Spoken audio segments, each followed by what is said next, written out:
7th of December 1941 when Japan attacked Pearl Harbour, and within 1 hour Australia became a nation threatened.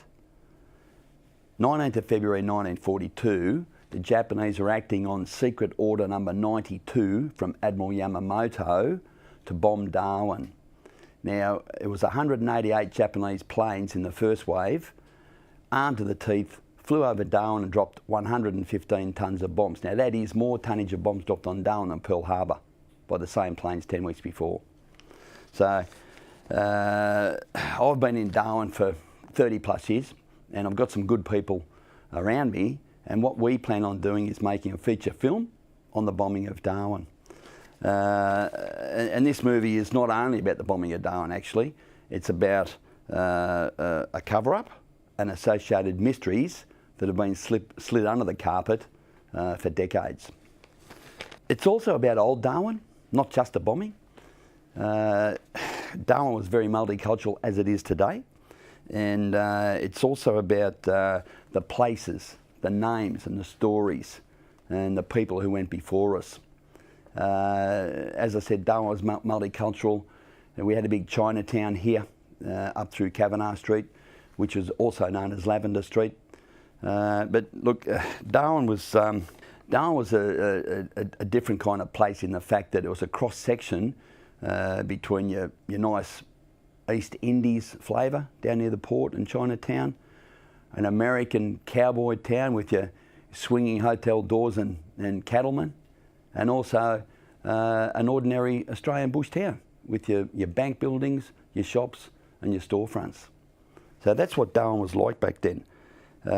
So basically what we want to do is bring these people back to life, and then with respect for the people who went before us. Yeah. Look, Darwin was on its knees back then, the bombing, but they fought back, and from that they forged an identity which what we see today, which is Australia's tropical jewel, Darwin. This is a story that has to be told, and it hasn't really been told before. The kids and everyone needs to know this story. And through this movie, we're going to bring it all back to life. Please let me share with you a couple of stories and scenes that will be in the movie. There was a soldier. His name was Billy Stratton. He's from Sydney. He was a boxer, and he fought under the name of Jack Shaw.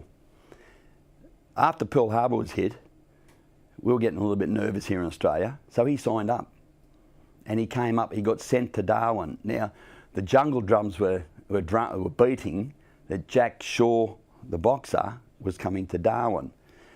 There was a boxer up here, Chinese, the Kulpinya Kid. He was the cook at the Kulpinya station, and he was the undefeated featherweight boxing champion of the Northern Territory. So they set the boxing match up, and Billy Stratton didn't really join up to box, but it looks like that was his job. So he gave the army one condition, that he'll get to Darwin under his own steam. He wants to ride his motorbike with a sidecar and his dog right up the middle of Australia. So the army relented, because bets were being thrown around already, I should imagine, about this boxing match. On one condition, he had to get here within 1 week. He got on the 7th day, he rode into Darwin. This boxing match eventuated, and the ring was in the grounds of the church in Peel Street, and the ref was Fred Vaughan. There was a 10-round match, boxing match, and it went the whole distance. Fred Vaughan was the sole adjudicator of the winner, and he only lifted up one arm. But you're going to have to see the movie to see who won the fight. There was another soldier. His name was Frederick Womby, from Sydney also, and he was standing on one of the oil tanks. We had a lot of oil tanks here that supported the refuelling of the shipping, very strategic port as Darwin is today. And he was standing in one of those oil tanks cleaning his gun on the morning of the bombing. He saw a strange look of a flight of planes coming over the horizon, thinking that they're the Americans that have come. Thank God, the Americans have finally arrived. But they got a little bit closer, and he realised they weren't the Americans. Before he knew it, this Zero was coming in straight towards him. So Freddie Womby casually lifted his gun up. It had a single shot. It was an Enfield 303. He took the shot and got the plane, but he didn't bring him down straight away. But the pilot was hit. He knew, clunk, it mustn't have sounded right. So the pilot aborted that attack, banked, and took off back to the carrier. Now, he was gaining altitude but losing oil pressure. He was never going to make it back to the carrier.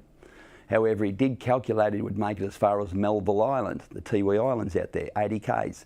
He force landed his plane on the island, and he was the first Japanese to be caught on Australian soil through the war. Hajime Toyoshima is his name. How he got caught, there was an Aboriginal by the name of Matthias Ulungara. He was tracking Toyoshima, and with the handle of a tomahawk, Matthias has snuck up behind him, stuck it in his back and said, "Stick him up." Now that happened because the Aboriginals were watching the cowboy movies, and that's what he thought he had to say, and he did. He relieved him of his gun and arrested him, and he handed him over to the army, and he was interrogated by Sergeant Les Powell, and Toyoshima was eventually sent down to Cowra, and he was the leader of the Cowra breakout in New South Wales. That's another story. But Matthias Ulungara was the first Australian ever to arrest an enemy in a wartime situation on Australian soil and got a medal for it. There was no less than 45 ships in the harbour that morning. The flight commander, Japanese, who led the formation in, his name was Flight Commander Mitsuo Fushida. And he said after the war, because he did survive, he said when he looked down into Darwin Harbour, they're like rabbits in a trap. Those were his words. An example on that, the American destroyer Peary, the USS Peary, she was anchored right next to the Australian hospital ship Menunda. Now, Fushida did say also after the war, he ordered his pilots not to bomb the hospital ship. Now, I believe that. He was actually honourable, Fushida. He did not conduct any atrocities. He was doing his job. Don't hit the hospital ship. But 12 still died on it, 56 injured because it was sitting too close to the American destroyer shrapnel and overshooting like that. Captain John Birmingham was his name. He had the engines up to full steam. He wanted to take evasive action, get out of the harbour. She got hit by a coordinated attack, and the first bomb that dropped hit its stern and put its rudder out. So here you've got an American destroyer full steam ahead with no steering. Twin engines, I suppose you try and use them, but basically out of control. She was firing back, if you can picture it. She got hammered. She got hit by another 4 bombs. The 5th bomb penetrated the ammunition racks. Up she blew. And she slid back down beneath the surface stern first, with the forward gun from the forward deck still firing, and she went beneath the water. So the unknown American sailor stayed at his post and went down with the ship, firing the gun. 91 Americans died off the Peary that morning, including the captain, and she's now an official US war grave in Darwin Harbour. Yeah, so all this was happening. There was we had no air defence up here. We had no planes. We certainly had pilots and we had the men, but we had no material. But there were 10 American P-40 Kitty Hawks up here by default. What I mean by that is they were shadowing the Houston convoy. The Houston was a huge American heavy cruiser. They left Darwin before dawn. The Houston got away, but it was very heavy weather out there. Those Kitty Hawks had to turn around and fly back into Darwin.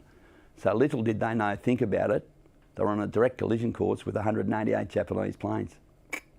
I'll just give you an example of one of those pilots, Lieutenant Robert McMahon. He's been hit by a Zero. His plane's on fire. He goes over the side. His parachute opened at 700 feet. He landed in the shallows over at Fanny Bay, swam ashore and walked away. Robert McMahon was celebrating his 21st birthday the night before at the Victoria Hotel in Smith Street. Probably still had a few beers in him. Robert McMahon, to this day, is still alive. He's 97. So there you go. However, look, it's through these names and the stories that that we want to bring them all back to life. So thanks for your time.